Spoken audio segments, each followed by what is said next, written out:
में बहुत सारे मुस्लिमों के घर हैं, इसके बावजूद भी वो समर्थन करें, क्या उनके बारे में क्या बोलना चाहेंगे? जैसे आप कल भागवत में बोला था कि उन्होंने कथा में प्रसाद बांटा, कथा में व्यवस्था की, सेवा की, करना चाहिए, बहुत जरूरी है। देखो, भारत ऐसा राष्ट्र है, भारत, हमारा सनातन धर्म किसी से विरोध करना नहीं सिखाता है। हम तो मानवता के आदमी हैं, लेकिन सनातन के कट्टर हैं।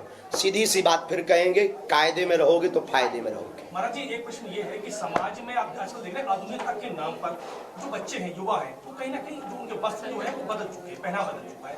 वहीं दूसरी ओर लोग घूमने के लिए तीर्थ स्थलों पर जा रहे हैं, शादी के बाद हनीमून मनाने के लिए लोग तीर्थ स्थलों पर जा रहे हैं। तो आप इसको किस तरीके से देखते हैं? इस पर आप क्या मैसेज देना चाहिए? ये पाश्चात्य सभ्यता का प्रभाव है, और इसके लिए हमारे जिंदगी में हम आप सबको यही कहना चाहेंगे कि अपनी संस्कृति को कदापि नहीं भूलना चाहिए। जो हमारी परंपरा है घर की, स्वप्न में नहीं भूलना चाहिए, चाहे जितने बड़े बन जाओ, पर अपनी संस्कृति पर सदैव रहो, अडिग रहो, उसको मानते रहो। इसके लिए ये सब मूवियाँ ही जिम्मेवार हैं। महाराज जी, एक हिंदू एक गाय के लिए आप उपाय कर रहे हैं गुरुजी, फिर भी लोग जो है गौ माता का दूध पीने के बाद उसको छोड़ देते हैं, उसके लिए क्या संदेश देना चाहेंगे आप? हम यही कहेंगे कि अगर माँ को आवारा घुमाओगे तो पुत्र की बदनामी होगी। अगर या तो गाय को माँ कहना बंद कर दो, अगर गाय को माँ कहते हो तो उनको सड़कों पर मत घुमाओ। माँ अगर सड़क पर बैठेगी तो पुत्र की क्या दुर्दशा होगी।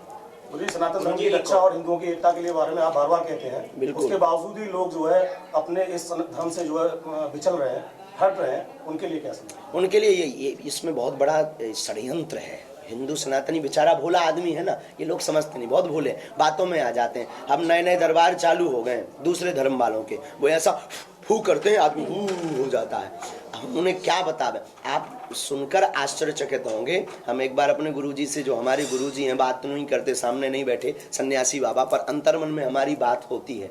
तो हम एक दिन गुरुजी से पूछ रहे कि आपने हमें ये सिद्धियां, ये शक्तियों से क्यों जोड़ा? अच्छी खासी कथा करते हैं, क्या जरूरी है? बेफजूली की आपत मोल ले रहे। बोले, बेटा, सठे साठ्यम समाचरित, जैसे को तैसा जवाब देने के लिए ये सिद्धियां हैं तुम्हारे पास। तुम्हें पूरे भारत में राम नाम का प्रचार करना है, करना है, करना है, अंजाम कुछ भी हो। इसीलिए हम आपसे ये कहना चाह रहे हैं, हिंदू बहुत भोला है, वो क्षणिक सुख के लिए किसी को भी आज के समय में व्यक्ति भगवान मान लेता है।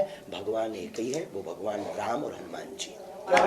अनेकों संत राजनीति में आए हैं, भविष्य में अगर आपको राजनीति करने का मौका, राजपीठ अलग है, व्यासपीठ अलग है, हमें मौका भी मिलेगा तब भी धन्यवाद। राजनीतिक परिदृश्य पर ऑफर तो आते रहते होंगे। राजनीतिक परिदृश्य पर हमारा यही कहना है कि राजनीति होनी चाहिए, पर राष्ट्र हित की नीति के साथ होना चाहिए। स्वार्थ हित, स्वाहित और केवल पार्टी तक सीमित वाली राजनीति गंदी राजनीति है। राजनेताओं के ऊपर अंकुश लगाने के लिए इसलिए व्यासपीठ है, इसलिए सब राजनेताओं को व्यासपीठ का सहारा लेना चाहिए और उपदेशों को सुनकर मनन करना चाहिए, ताकि राष्ट्र हित पर चिंतन। कुछ राजनीतिक लोग आए भी प्रचार करने के लिए जंगलों में क्यों जा रहे हैं बनवासियों को, जिसकी क्या जरूरत है? अनेक मिशनरियां उनको, भोले भाले लोगों को लालच देकर के बहला रहे हैं, बहका रहे हैं। बड़े बड़े कथा व्यास उन तक पहुंच नहीं पाते हैं, बड़े बड़े आचार्य उन तक पहुंच नहीं पाते हैं, क्योंकि धन वो देते नहीं हैं, शहरों में वो आ नहीं पाते हैं। और अमीर लोग सिर्फ मंच पर आते हैं, गरीब सिर्फ ताली बजाने के काम आता है, बनवासी सिर्फ ताली बजाने के काम आता है। इसलिए हमने उल्टा कार्य किया है कि हम वन में जाकर के कथा करेंगे